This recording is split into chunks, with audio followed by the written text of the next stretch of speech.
Hello, well done, and welcome to NME Albums Club with me, Jordan Bassett. And me, Leonie Cooper.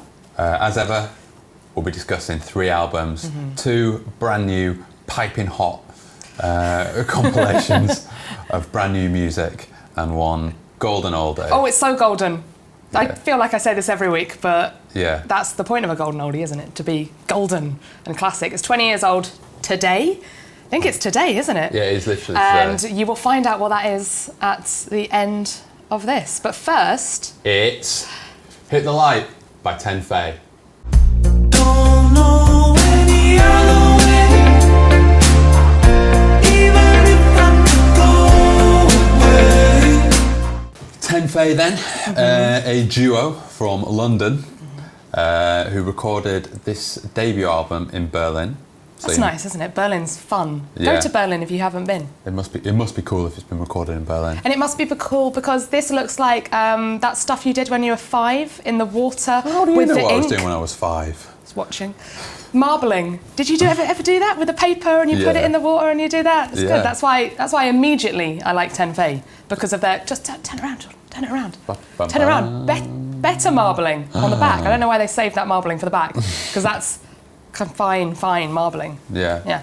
Anyway, NME. What does that mean? Oh, Is that doing it for you as well? see, NME. You said they're from London, but this is not English. NME. What does the name mean? It's Spanish. Are either of them Spanish?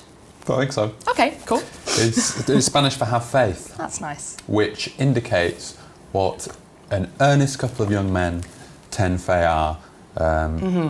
Ben Morehouse and Leo Duncan. Very much wear their heart on their sleeves, don't they? They do. I like this album a lot because Same. it reminds me of some of my favourite recent acts, like War on Drugs. Yeah. It's very much War on Drugs on horseback, or maybe the Maccabees at Studio 54, Okay. or maybe Arcade Fire at Dalston Superstore. Yeah. Yeah, There's all a of bit these things. Bit of Jaguar Ma in there as well, I think. Yeah, so it's psychedelic, something but like it's psychedelia. Americana. Everything is very poppy. Basically, every song on this album sounds like it could be a single. Yeah, They're that's really, true. personally, that's what I think. I mean, we're all allowed to have our own opinions, aren't we, Jordan? Don't know. Get back to you on that one. But a bit Bruce Springsteen. Just a touch. You know that I'm a small fan I know of Bruce how you feel Springsteen. about the boss. I feel very strongly about the boss. So I've listened to this album quite a lot since I got given it a couple of weeks, maybe a month ago. It's just so very, very catchy. It's not a difficult album to get into. It's not going to make you kind of test yourself. But if you want something nice and easy and kind of lovely and jaunty, then NME are your go-to couple of guys. My only slight problem with NME is the earnestness. They do seem to take themselves very seriously. Yeah. Case in point, all of their press shots are in black and white. That's because they're so cool, though. Have you noticed that? Yeah, they're very not from the brooding. 40s, though, are they? We've got colour film now. Very brooding. There's a song Kodachrome. called Elodie, which is my favourite. It's like a Bruce Springsteen pastiche. A brilliant one. Yeah. It's got these like rolling piano and these like wistful backing vocals. Yeah, that's the one that I've been playing over and over and over again. And I kind of have that thing, you know, when you're like obsessed with one song from an album and it kind of overshadows the rest of the album. Has that been happening with you? I can't get past it. See, my favourite has changed. I liked Overflow for a bit. War on Drugs at the Hacienda, maybe. I'm going to keep on doing that with this. I've got like loads of them. And then I liked Turn, which is the saucy one. And then I was into Burst, because it's got an amazing chorus. But at the moment, my favourite is In the Air. Good for driving. I can't drive, but if I were to start driving, I'd do it to that. That might be calamitous. It's quite rousing. You're right. I might just put my foot on the exhaust pedal. I think it is. Do you drive? It's been a while. You look like a driver. I'm a driver. Yeah. Yeah, sometimes I just like let my hair down and listen to NME. Do you have leather gloves? Yeah, you know me, yeah. Partridge-esque. There's one song on here that sounds exactly like the 1975, so if you like the 1975, you should listen to Another Way, which sounds a lot like Paris. It does. Yeah, they sound like so many things. I feel like there's something here for everyone, and that sounds sort of crass, but I think it is correct. I would an indie grab bag. Indeed, I would say four of the 5 out of the stars. Oh, is that what you're giving it? Yeah. I'm saying 3. Okay. Because it's good, it's solid, but there's nothing on there that you're like, whoa. What about Elodie? Apart from that one, yeah. Yeah, you like that one, don't you, How many Jordan? tracks are on here? Like 10? If there was 10 Elodies, I'd be sold. As it stands, just one and then 9 other songs. Yeah, yeah.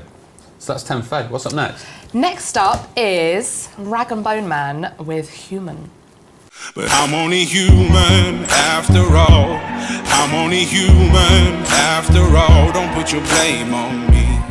So here it is, the debut album by 31-year-old Rory Graham, because his real name isn't RagnBone Man. That he got from being a big fan of Steptoe and Son, of course. Yeah, That well, you know, very contemporary programme about a father and son, RagnBone Man salvage team. I feel, if anything, he's making too many concessions to the zeitgeist.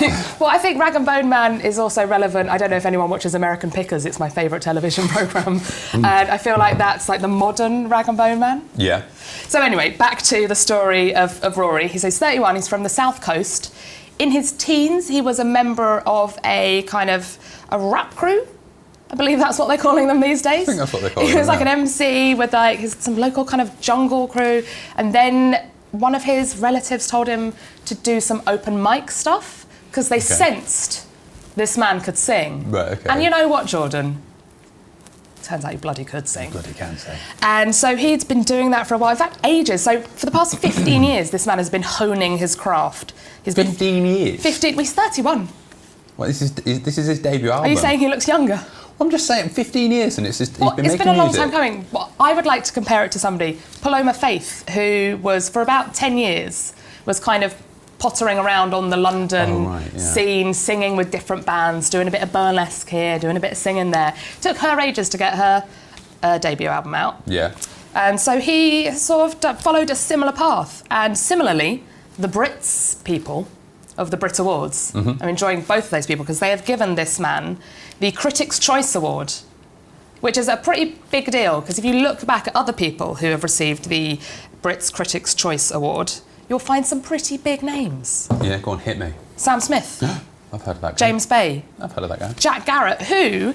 So basically, I feel like all those artists are sort of in RagnBone Man. So he sings the blues but in a kind of modern way. His voice is actually... It's kind of growly and gruff, but there is something of the Sam Smiths about him as well. It's very poppy, as well as being very soulful. And James Bay has got that vintagey guitar sound, which is very present here. And then Jack Garrett does that looping guitar thing, which in some songs here, you hear that as well. So it's got this kind of sleek pop stuff. It's got this vintage sass, and it's got a little bit of experimentalism in it as well. So sort of like the 10 Faye album.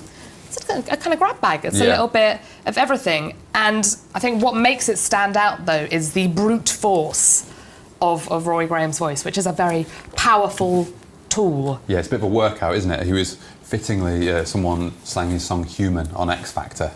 It's that kind of vibe, isn't it? Yeah. It's big like, tunes. Big tunes. Simon Cowell said at the time, no one's heard this song, but it's going to be a huge hit. In fact, it had gone to number one pretty much every country in Europe. Yeah. But, Simon Cowell, what does he know about modern music? Finger on the pulse. Apart from, just running it. Yeah. So, yeah, it's a big album with big songs on it. A bit Amy Winehouse-y as well. Yeah. At times. So it's got that retro vintage I think it's sound. a bit much sometimes for me. It's very Do you not like the past, Jordan? I love the past. I love the past. had you down as a history guy, but maybe not. But yeah, I mean, it's like, it's all very, the production is like huge on it, isn't it? It's sort of like, it's a lot. You've got to get on board with it. Yeah. You've got to go with it. Sounds like you're not fully on board. I find it all a lot. What about, there's a track on this called Die Easy, which is an a cappella track. Yeah. Maybe that's the one for you. Maybe we need to strip it back a bit more. Yeah, exactly. And have it just a bit more, just you, Rory, a room together, alone, just with the voice. Yes, and then we'll hop on our little truck and go looking for bits and bobs to salvage. Rings. I reckon he's good with rings. Yeah, I bet he I feel is, like you could do a nice line in sort of 50s costume jewellery together. Yeah. Yeah. Deal. Fantastic. All right, how many stars are you giving old Rory? I suppose he's a 4, isn't he?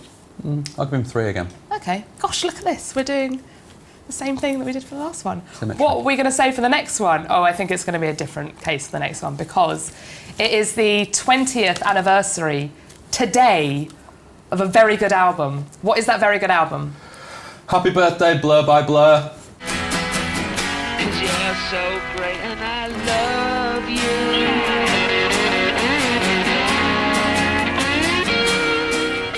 So it's the 20th birthday of Blur's Blur, and I remember exactly where I was then, 20 years ago today, which would have been Wood Green High Street, Shopping City, our price in particular, going to purchase Blur by Blur on tape cassette, taking it home, being really excited, putting it on, and then going, oh, what's this? I was 12 years old. It was a little bit too experimental for me. And now I know, I've come to realise that was Blur not only saving themselves, but saving their career. It's a brilliant album. But for someone who is used to all the fun and the joy of Park Life and of The Great Escape, where they were kind of cheeky chappies, very, very Britpop, very pop, very easily digestible. Yeah. It came as a bit of a shock. Yeah, so this album was kind of Blur hitting the reset button after the implosion of Britpop. They'd been at the height of their commercial success with Park Life and The Great Escape. They'd had the indie battle of the bands with Oasis, which they'd kind of won by going to number 1 in the singles chart with Country House. But they won the battle, not the war, didn't they, Jordan? Right, yes, that's it. Yeah, They did. yeah, because What's the Story, Morning Glory did beat them. Smashed it. Yeah, totally smashed it with that album. Great album. So there was also a lot of internal turmoil as well. I think Graham Coxon had an alcohol problem. Damon had broken up with Justine Frischmann from Elastica and sort of got into heroin. Is that a thing? Yeah, maybe. Probably is a thing, yeah. Maybe it's a thing. And then Alex James was just at the Groucho all the time, just being a right bellend, I think was the I read that he idea, said he claims he was drinking 2 bottles of champagne a day around this time. And you know what I learnt from his book, though, which is very entertaining? I bet it is, yeah. If you drink a lot of champagne, you get quite bad breath. But to counteract that, eat 1 raw carrot for every bottle of champagne you drink. Right, okay. I mean, I suspect this is a problem I'll never have, but, What about your Prosecco breath, Jordan? Yeah, my Lambrini breath. Yeah, exactly. Yeah. That's what you're known as around the office. Just have a tiny spring onion after that. So this album, they all got back together in the studio. In fact, they went to Iceland as well to show just how... Oh, the supermarket? No, Jordan, there's a country called Iceland. Okay, yeah, sorry, carry on. So they went there, they started jamming out in the studio, and they decided they weren't going to be about writing hits or about number ones. They were just going to see what happened, and they were taking inspiration from US indie bands, alt bands like Pavement and Tortoise, people like that, people who weren't necessarily about impressing the crowds. And this kind of brilliant album came out of it. Coxon took kind of a lead role in this, and because he was the one who always wanted to be experimental and very lo-fi. Yeah, well, I read that Dave Rowntree said that this was Graham trying to make an album that no one would listen to, but you sort of can't make an album that no one will listen to when Damon Albarn's in the band, because he's such like a natural performer. He is, and also this is the album as well, if you think about it, this is the album where gorillas are invented. Right, there's many songs on here, like Death of the Party is basically the first Gorillaz song. And also like Theme from Retros, all that haunted fairground music. And then On Your Own, though, that's like an old Blur song. It's very kind of poppy. And then Song 2. Yeah, this is the album that's got Beat Up Bum and Song 2 on. Yeah, so I mean, like, when you think about it not having hits on, it obviously does have hits. Like, they were both number ones, I'm sure. And in America, funnily enough, Song 2 is the only song that they know about. It's Blur. it kind of accidentally made Blur in America. But now in America, everyone thinks Blur are Damon's second band. They're like, oh, Blur, is that the guy from Gorillaz' other band? Right, like, oh, you have so much to learn. Yeah, what a strange parallel universe. It's weird. America's mad, especially now. But anyway, also it has You're So Great on it, which is the lovely Graham Coxon written and sung song. Was that the first time he sang? In this band, and it sounds like he's sort of delivering it down a tin can. Yeah. He could afford a real microphone, but decided not to, just for the sake of being very indie. Song 2 just reminds me of playing FIFA 98 for hours and hours on the computer. Is it in that then? Yeah, it's very much the soundtrack to that. Yeah, I think it's probably a lot of people of a certain age for whom those two things, those two cultural artefacts will be forever entwined. Also, it's always fun to go, woohoo! It is, yeah. Go on. Woohoo! Woo! So how many out of 5, Jordan? I feel slightly cheapened by that. No, you feel heavy metal. That's what you feel. Oh yeah, that's what that 'Cause feeling is, sorry. That's the next line. I mean, it's 5, isn't it? It's obviously a 5. Thank you very much for joining us. We will be back next week. Cheers. Cheers.